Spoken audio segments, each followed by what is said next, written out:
Welcome, my friends, to a place where we share inspiration and positivity. We're thrilled to present to you our video dedicated to Winterreise. Enjoy. Winterreise, Winter Journey is a song cycle for voice and piano by Franz Schubert d. 911, published as Op. 89 in 1828, a setting of 24 poems by German poet Wilhelm Müller. It is the second of Schubert's two song cycles on Müller's poems, the earlier being Die Müllerin d. 795, Op. 25, 1823. Both were originally written for tenor voice but are frequently transposed to other vocal ranges, a precedent set by Schubert himself. The two works pose interpretative demands on listeners and performers due to their scale and structural coherence. Although Ludwig van Beethoven's cycle and Die ferne Geliebte the Distant Beloved was published earlier, in 1816, Schubert's cycles hold the foremost place in the genre's history. The autograph manuscript of the cycle is preserved in the Morgan Library and Museum. As we enter this new phase, let's analyze authorship and composition from different angles and evaluate its significance. Winterreise was composed in two parts, each with 12 songs, the first part in February 1827 and the second in October 1827. The two parts were also published separately by Tobias Haslinger, the first on 14 January 1828, and the second the proofs of which Schubert was still correcting days before his death on 19 November on 30 December 1828. The text consists of poems by Wilhelm Müller. Müller, a poet, soldier and imperial librarian at Dessau in Prussia present-day East-Central Germany, died in 1827 aged 33, and probably never heard the first setting of his poems in Die Müllerin 1823, let alone Winterreise. Die Müllerin had become central to the performing repertoire and partnership of Schubert with his friend, the baritone singer Johann Michael Vogel, who introduced Schubert's songs to many people in their tours through Austria in the mid-years. Schubert found the first 12 poems under the title Wanderlieder von Wilhelm Müller. Die Winterreise, in 12 Liedern in an almanac published in Leipzig in 1823. His intimate friend Franz von Schubert had provided this book for him. It was after he set these, in February 1827, that he discovered the full series of poems in Müller's book of 1824, Poems from the Posthumous Papers of a Travelling Horn Player, dedicated to the composer Karl Maria von Weber, godfather of Müller's son Fahrenheit. Max Müller, as a pledge of his friendship and admiration. Weber died in 1826. On 4 March 1827, Schubert invited a group of friends to his lodgings intending to sing the first group of songs, but he was out when they arrived, and the event was postponed until later in the year, when the full performance was given. Between the 1823 and 1824 editions, Müller varied the texts slightly and also, with the addition of the further 12 poems, altered the order in which they were presented. Owing to the two stages of composition, Schubert's order in the song cycle preserves the integrity of the cycle of the first 12 poems published and appends the 12 new poems as a fortsetzung continuation, following Müller's order if one excludes the poems already set, with the one exception of switching Diendansen and Mutt. In the complete book edition, Müller's final running order was as follows. Gute Nacht, die Witte von Jefferentrin, Ersterung, der Lindenbaum, die Post, Wasserflut, auf dem Fluss, Rückblick, der Greiskopf, die letzte Hoffnung, im Dorf, der Stürmischmorgen, Taschung, der Wegweiser, das Wursches, Alicht, Rast, Deinensinnen, Flingstrom, ein Samit, Mutt. Der Leiermann. Thus, Schubert's numbers would run 13, 23, 22, 24, a sequence occasionally attempted by Hans-Joachim Moser and Günther Baum. Schubert's original group of settings therefore closed with the dramatic cadence of Irrlicht, Rast, Flingstrom and Ein Samit, and his second sequence begins with Die Post. Dramatically, the first half is the sequence from the leaving of the Beloved's house, and the second half the torments of reawakening hope and the path to resignation. In Winterreise, Schubert raises the importance of the pianist to a role equal to that of the singer. In particular, the piano's rhythms constantly express the moods of the poet, like the distinctive rhythm of Oftem Fluss, the restless syncopated figures in Rachblick, the dramatic tremolos in Einsamkeit, the glimmering clusters of notes in Irrlicht, or the sharp accents in Der Stürmisch Morgen. The piano supplies rich effects in the nature imagery of the poems, the voices of the elements, the creatures and active objects, the rushing storm, the crying wind, the water under the ice, birds singing, ravens croaking, dogs baying, the rusty weathervane grating, the post horn calling, and the drone and repeated melody of the hurdy-gurdy. Moving ahead, let's uncover the hidden gems within opinions of Schubert's intentions and discover their significance. Many have attempted to explain the reason Schubert composed Winterreise. A possible explanation is documented in a book by Elizabeth Norman Mackay, Schubert, The Piano and Dark Keys. Towards the end of 1822, Schubert was very sick, having contracted the syphilis that inevitably was to affect the remainder of his life, his physical and mental health, and the music he was to compose. As detailed below, he worked on Winterreise as he was dying of syphilis. In addition to his friend Franz von Schubert, Schubert's friends who often attended his Schubertian or musical sessions included Edward von Bauernfeld, Joseph von Spaun, and the poet Johann Meyerhofer. Both Spaun and Meyerhofer described the period of the composition of Winterreise as one in which Schubert was in a deeply melancholic frame of mind, as Meyerhofer puts it, because life had lost its roses and winter was upon him.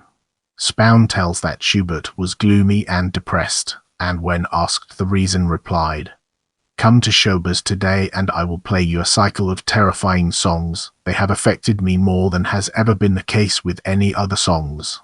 He then, with a voice full of feeling, sang the entire Winterreise for us. We were altogether dumbfounded by the somber mood of these songs, and Schubert said that one song only, Der Lindenbaum, had pleased him. Thereupon Schubert leaped up and replied, "These songs please me more than all the rest, and in time they will please you as well." It is argued that in the gloomy nature of the Winterreise, compared with Die Müllerin, there is a change of season, December for May, and a deeper core of pain, the difference between the heartbreak of a youth and a man. There is no need to seek in external vicissitudes an explanation of the pathos of the Winterreise music when the composer was this Schubert who, as a boy of 17, had the imagination to fix Gretchen's cry in music once for all, and had so quivered year by year in response to every appeal, to Mignon's and the harper's grief, to Meyerhofer's nostalgia. It is not surprising to hear of Schubert's haggard look in the Winterreise period, but not depression, rather a kind of sacred exhilaration. We see him practically gasping with fearful joy over his tragic Winterreise, at his luck in the subject, at the beauty of the chance which brought him his collaborator back, at the countless fresh images provoked by his poetry of fire and snow, of torrent and ice, of scalding and frozen tears. The composer of the Winterreise may have gone hungry to bed, but he was a happy artist. Schubert's last task in life was the correction of the proofs for Part 2 of Winterreise, and his thoughts while correcting those of the last song, Der Liedermann, when his last illness was only too evident, can only be imagined. However, he had heard the whole cycle performed by Vogel, which received a much more enthusiastic reception, though he did not live to see the final publication, nor the opinion of the Wiener Theaterzeitung.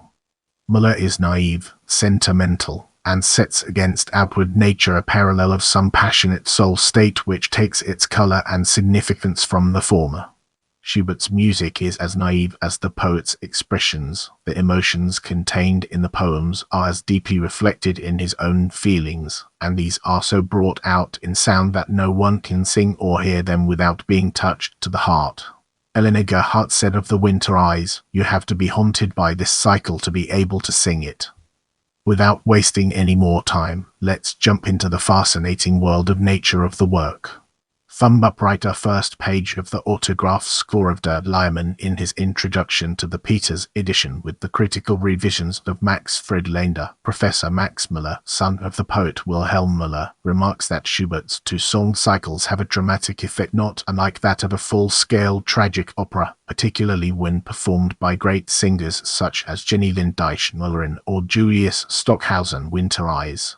Like Müllerin, Schubert's Winterreise is not merely a collection of songs upon a single theme, lost or unrequited love, but is in effect one single dramatic monologue lasting over an hour in performance.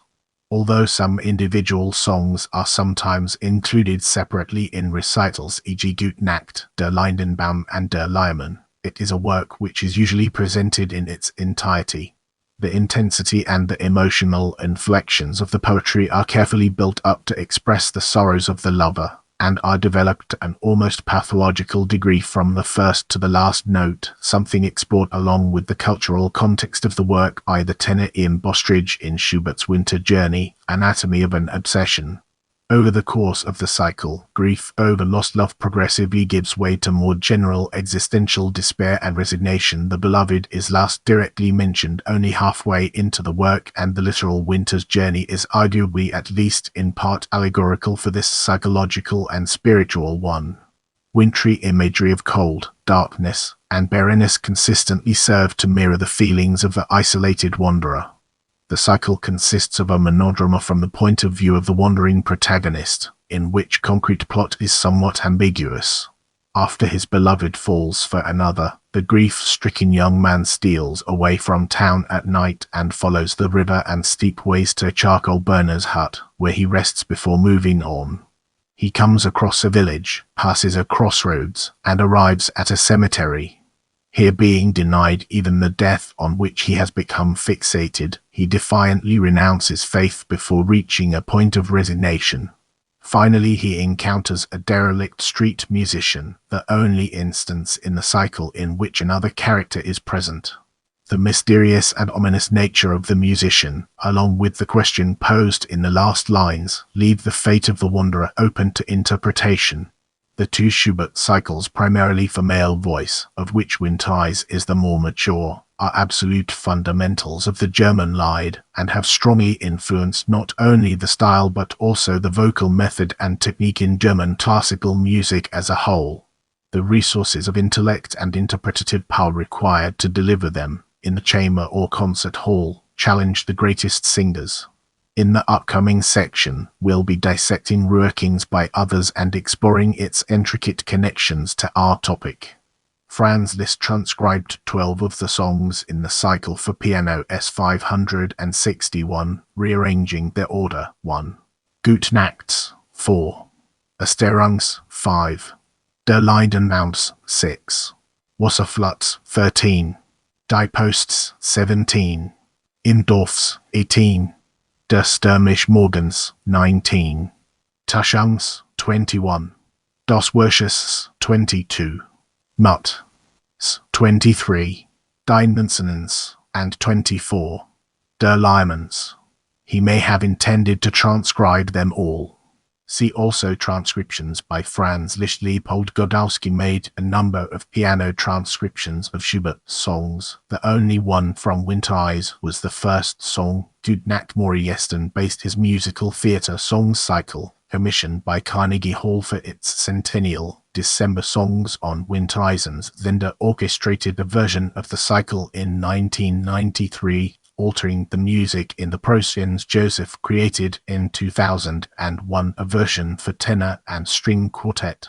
It was recorded by Christian Elsner and the Henschel Quartet in 2002, and performed in 2004 by Peter Schreier and the Dresdner Streichquartet. Joan Neumeier made a ballet to Winterreise on his Hamburg Ballet Company in December. Ruud Edo translated Müller's poem Das Worsches into an English version, The Hotel, and wrote a new composition to it for piano, Wurlitzer electric piano, Celesta, harmonium, and bass.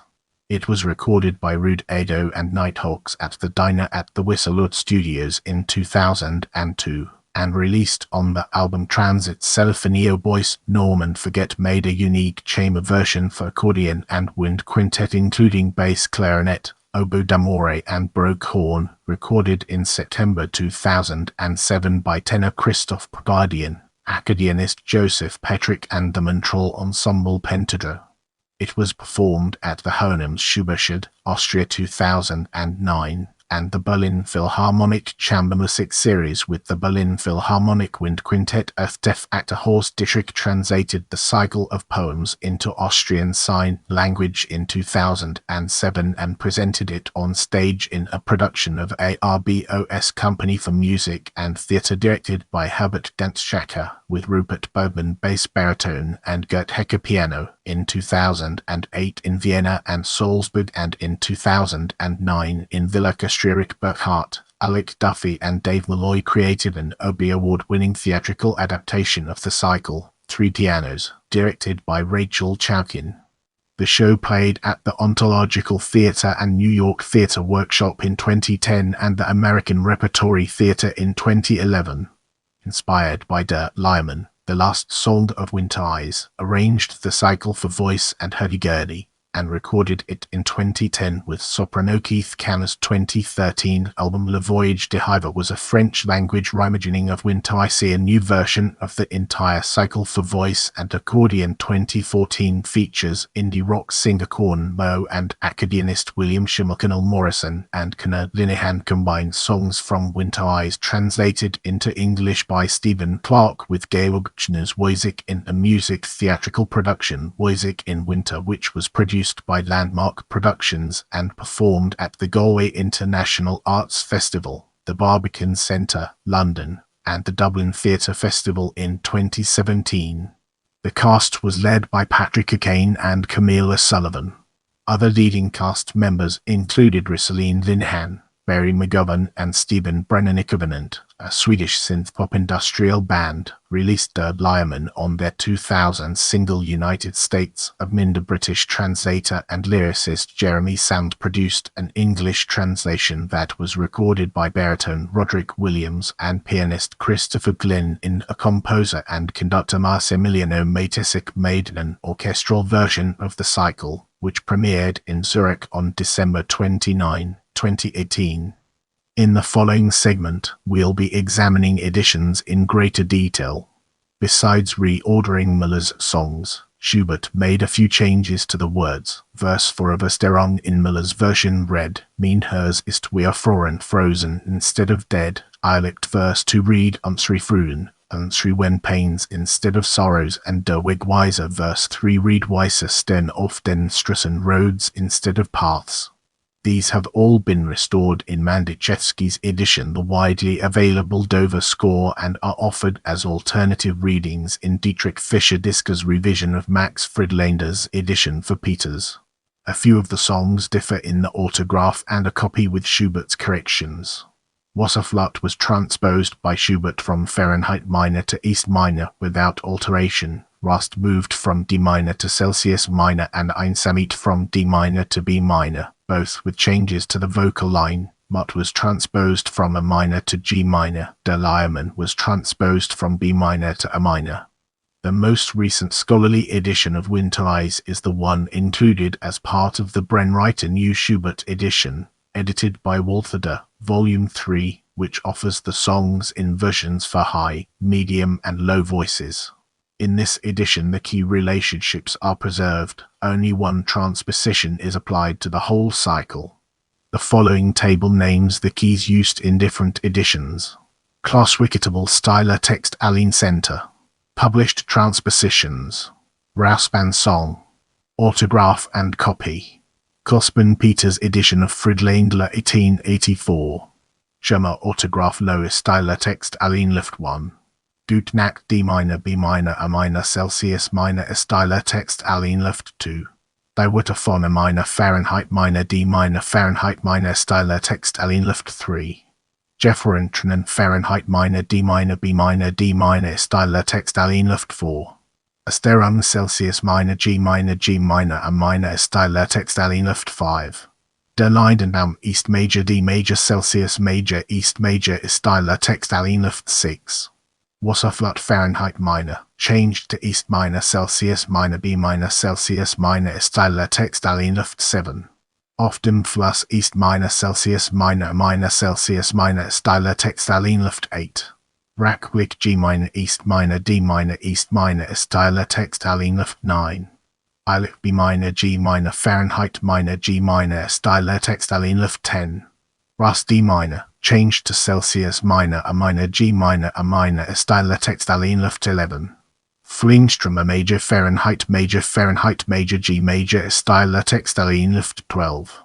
Einsamit D minor, changed to B minor A minor G minor B minor Styler Textaline Luft 13.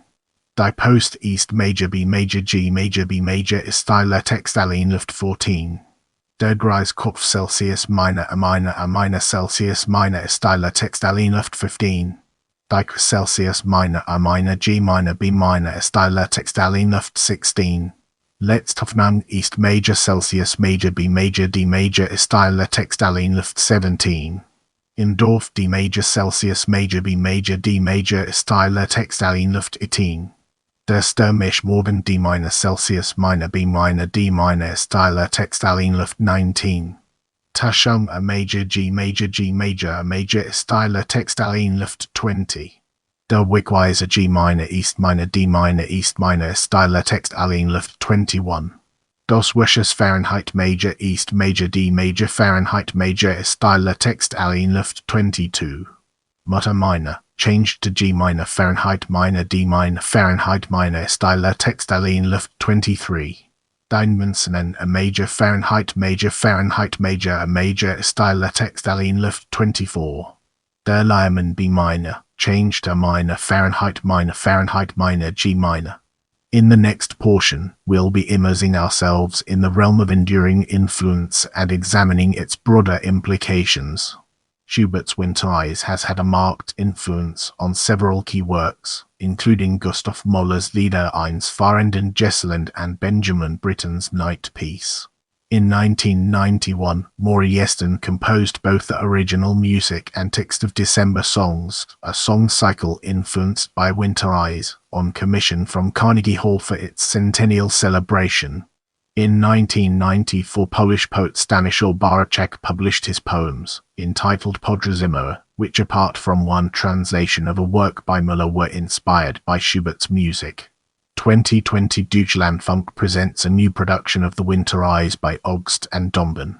In the program Atelier Neue Musik it says, hardly any other recording of the Winterreise cycle deals with Müller's texts and Schubert's music in such a radically different way than the reading of the composers and interpreters Oliver August and Marcel Domben.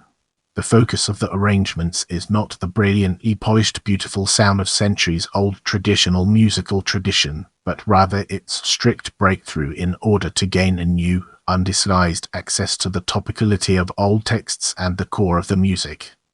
In the following segment, we'll be examining recordings in greater detail. There are numerous recordings before 1936 are the complete 1928 version of Hans Duin with Ferdinand Fohl and Lene Orthman, the incomplete Richard Tauber version with Mischa Spoliansky, and the version of Gerhard with Hans Udo Müller 1933, for which an HMV limited edition subscription society was created. Hans Hotter first recorded the cycle in 1942 with pianist Michael Rochuysen for Deutsche Grammophon. There is an account by Peter Anders with Rochuysen recorded in Berlin in 1945. Hans Hotter's famous account with Gerald Moore was issued in May 1955. Hotter went on to make two more recordings, with Eric Werber in 1961 and a live one with Hans Do Kappel in Tokyo in 1969. Dragsause's 1963 recording with Dalton Baldwin. Dietrich Fischer-Dieskau, among the most famous of exponents, is showcased in 7 versions spanning 4 decades. 3 with Gerald Moore 1955 HMV, 1963 HMV, and 1972 DG, and 1 each with Jörg Demas 1966 DG, Daniel Barenboim 1980 DG, Alfred Brendel 1986, Phillips and Murray Prehier 1992, Sony Classical. A recording was made by Peter Pears with Benjamin Britten issued 1965. Very low-pitched recordings are available by Kurt Moll with pianist Cord Garben Offo, 1983, and by Marty Tavalla with pianist Rolf Gotheny BIS, 1984, and by Joseph Grindel with pianist Hertha Klastpreiser 1957, and by Leopoldo with pianist Jens Schultz Hungariton, 2005. John Vickers with Peter Schoff 1983, VAI mezzo-soprano Christa Ludwig 1986 recording with James Levine, pianist on Deutsche Grammophon. Olaf Burrs 1989 recording with Jeffrey Parsons on EMI Classics. Peter Schreier with Anders Schiff 1994, London Dicker Wolfgang Halsmeyer with Imogen Cooper 1996, Phillips, Thomas Quasthoff with Charles Spencer 1998, RCA mezzo-soprano Brigitte Fassbender with Eribert Reimann, Christian Graha with Gerald Huber 2001, RCA Sony BMG, re-edited in 2008, contralto Natalie Stutzman with Inga Sigrin 2005, Barotto Thomas Quasthoff with Daniel Barenboim 2005, DGG, DVD B5149 9 tenor Ian Bostridge with Leif Ove and since 2006, EMI Classics, also in 2000. Bostridge and pianist Julius Drake made a dramatic video recording of the entire cycle. Mark Padmore with Paul Lewis 2009, Harmonia Mundi Werner Grubb with Christoph Berner playing a Rhenish fortepiano of 1870 to 2010, Harmonia Mundi Mark Padmore with Christiansen Bezudenhout 2018, Harmonia Mundi. Some videotaped performances are also available, including mezzo-soprano Christa Ludwig with Charles Spencer 1994, Art House Music, several by Fischer Disco, one by Hermann Prey with pianist Helmut Deutsch, and a version by Thomas Quasthoff and pianist Daniel Barenboim filmed at the Berlin Philharmonie in 2005. Francisco Areza tenor and Jean Lemaire 2014 Arthurs coupled with Schumann's Dictalieb studio recording. If you have any suggestions for future videos, feel free to drop them in the comment section.